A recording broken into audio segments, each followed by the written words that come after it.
पूरे भारत में जो 12 त्रिलिंग हैं, जिसके विषय में मान्यता है कि इनकी उत्पत्ति स्वयं हुई। इनके अलावा देश के विभिन्न भागों में मंदिर को बनाकर शिवलिंग को स्थापित किया गया है और इनकी पूजा करते हैं। आज हम जानेंगे क्यों होती है शिवलिंग की पूजा।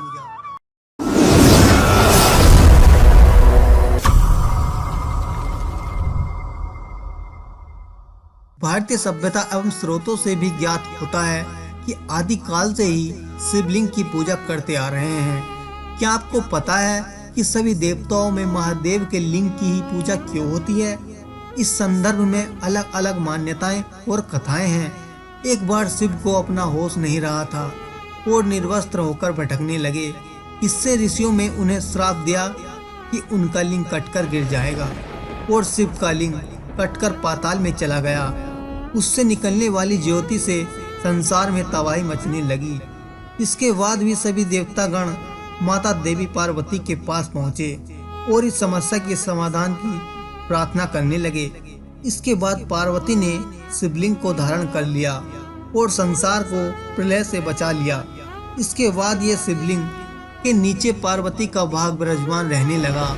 ये नियम बनाया गया, शिवलिंग की आदि परिक्रमा होगी। इस प्रकार की कथा कई पुराणों में है। शिव पुराण में शिवलिंग की पूजा के विषय में जो तथ्य मिलता है वो तथ्य इस कथा से अलग है। शिव पुराण में शिव की उत्पत्ति का कारण और परम ब्रह्म कहा गया है। इस पुराण के अनुसार भगवान शिव ही पूर्ण पुरुष और निराकार ब्रह्म है। इसी के प्राकात्मिक रूप में शिव के लिंग की पूजा की जाती है। भगवान शिव के ब्रह्मा और विष्णु के बीच श्रेष्ठता को लेकर हुए विवाद को सुलझाने के लिए एक दिव्य लिंग प्रकट किया था। इस लिंग का आदि और अंत ढूंढते हुए ब्रह्मा और विष्णु को शिव के परम ब्रह्म स्वरूप का ज्ञात हुआ। इसी समय से शिव के परम ब्रह्म मानते हुए उनके प्रतीक रूप में उनके लिंग की पूजा आरंभ हुई और मोहनजोदड़ो की खुदाई से पत्थर के बने लिंग और योनि मिली है। एक मूर्ति ऐसी मिली है जिसके गर्भ से पौधा निकला दिखाया गया है। ये परिमाण है कि प्रारंभिक सभ्यता के लोग प्राकृतिक पूजन थे। वो मानते थे संसार की उत्पत्ति लिंग और योनि से हुई है। इसी से लिंग की पूजा की परंपरा चल पड़ी। सभ्यता के अलग प्रारंभ में लोगों का जीवन पशु और प्रकृति पर निर्भर था। इसीलिए वो पशुओं के संरक्षक देवता के रूप में पशुपति की पूजा करते थे।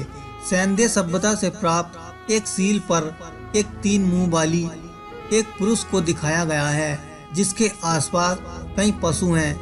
इसे शिव का पशुपति रूप माना जाता है। प्रथम देवता होने के कारण ही सृष्टिकर्ता मान लिया गया है और लिंग रूप में इनकी पूजा शुरू हो गई। तो दोस्तों, इन्हीं कारणों की वजह से होती है शिवलिंग की पूजा। इस विषय पे आपकी क्या मान्यता है, आप कमेंट के माध्यम से हमें जरूर बताएं। और यह वीडियो पसंद आई हो तो लाइक अवश्य करें, अपने दोस्तों के बीच ज़्यादा से ज़्यादा शेयर करें।